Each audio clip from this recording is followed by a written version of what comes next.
परिस्थिती आहे, कर्जमाफीचं काय सद्यस्थिती. आता आज पहिला हप्ता साधारण 5,500 कोटीचा रिलीज झाला त्यांच्या हस्ते. त्यामुळे पुढच्या 8-10 दिवसामध्ये टप्प्याटप्प्याने आज आपल्या जिल्ह्यामध्ये मी आता जी माहिती काढत होतो, 1,32,000 शेतकऱ्यांना कर्जमाफीचा फायदा मिळणार. आणि मला वाटतं पुढच्या 8 दिवसामध्ये तुम्हाला माहिती आहे कोणाला माफी मिळणार आहे. पण ते हिशोब ठेवले पण बरोबर नाही. प्रत्येकाला आपला हिशोब पाहिलेला आहे, कर्जमाफी होणार आहे, किती मिळणार आहे, काय मिळणार आहे. होते पुढच्या 8 दिवसामध्ये ही रक्कम तुमच्या खात्यामध्ये 100% जमा होईल आणि कर्जमाफी दृष्टीने मोठं पाऊल 36,000 कोटी रुपये दिले. आता कुठे निवडणूक आहे का? बघा आता निवडणुकीची थोडं गोष्ट की जे निवडणुकीत आश्वासन दिलं होतं महायुती सरकारमध्ये ते आश्वासन आज कुठली निवडणूक समोर नसताना माननीय देवेंद्रजी फडणवीस साहेब यांनी पूर्ण केलं. त्यांचं मी अभिनंदन करतो. आमच्या 48,000 कोटीचं आपलं थकीत बिल होतं. आता तर वीज मोफतच आहे, पण आपल्या उतारवर जे बिलं होते, मग मुळाप्रवरची निवडणूक आली, कोणती संस्थेची निवडणूक आली, बाकी आहे का? आता तुमच्या सगळ्या शेतकऱ्यांनी बिलं झिरो होणार, बिलच नाही ना. त्यामुळे आता सगळी मागची थकबाकी 100% माफ होणार. 48,000 कोटी रुपये ही काही थोडी रक्कम नाही. पण आता यातून शेतकऱ्याला बाहेर काढलं पाहिजे. शेतकऱ्याला पुन्हा ऊर्जित अवस्थेत आणलं पाहिजे. त्याला पुन्हा या नवीन शेती उत्पादनामध्ये जो जाऊन या सगळ्या मागच्या बाक्या जर त्याचा माफ झाल्या तर पुन्हा नवीन वारी घेईल आणि शेती उत्पादनामध्ये तो चांगलं काम करेल. तर यावर्षी तर पाऊस होईल का नाही असा भीती होती. अल निनोचा परिणाम आहे. हवामान खातं म्हणायचं पाऊस कमी पडणार नाही, पाऊस येणारच नाही.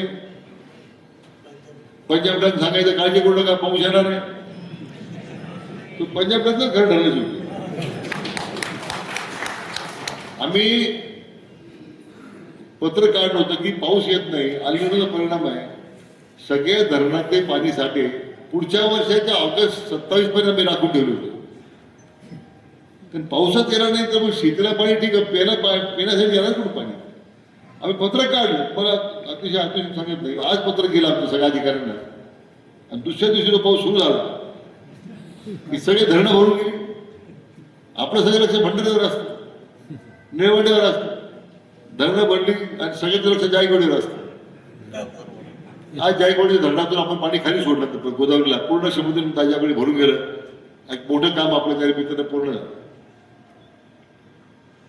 आणि म्हणून धरणाच्या पाण्याचं नियोजन आता कसं करता येईल आपल्याला या संदर्भात आता विचार करावा लागेल. गेल्या वर्षी निवडण्याचे 8 आव्हानं दिले आपल्याला कांदेपडले 8. शेवटपर्यंत उन्हाळ्यापर्यंत पाणी फुटलं आपल्याला. प्रवरा उजव्या कालव्यात सुद्धा तुमच्या भागात पाणी मिळत नाही. उन्हाळ्यामध्ये नदीमध्ये पाणी होतं, कालव्यात पाणी होतं, प्रवरीत जे होतं आणि गोदावरी निवडण्याचं होतं. असं कधी पाहिलं चित्र पूर्वी कधी. त्यामुळे आता तू चिंता करू नका. आमच्या गागरे पाणी खंत व्यक्त केली, काय भागात पाणी मिळत नाही. निश्चितपणे मी अधिकाऱ्यांना भाषण करणाऱ्या सूचना दिल्या, पण पाहून घ्या नेत्याची काय अडचणी. नाही पण चांगली गोष्ट आहे सर. आपण बोलल्यामुळे तुम्हाला समजणार.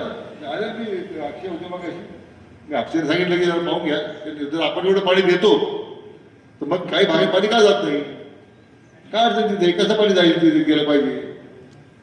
या दृष्टीने तो विचार करण्याची गरज आहे. म्हणून तुम्ही केलेल्या सूचना अतिशय चांगल्या आहेत. आपण ज्या करता ह्यात हे काम सुरू केलंय तर ह्या जुन्या खरं ह्या जुने 110 वर्षाच्या सिस्टीम सगळ्या आज पहिल्यांदा त्याला दुरुस्ती करून मिळते आणि त्या दृष्टीने चांगलं काम आपण करण्याचा प्रयत्न करतोय. आज तुमच्या निवडण्याच्या बाबतीमध्ये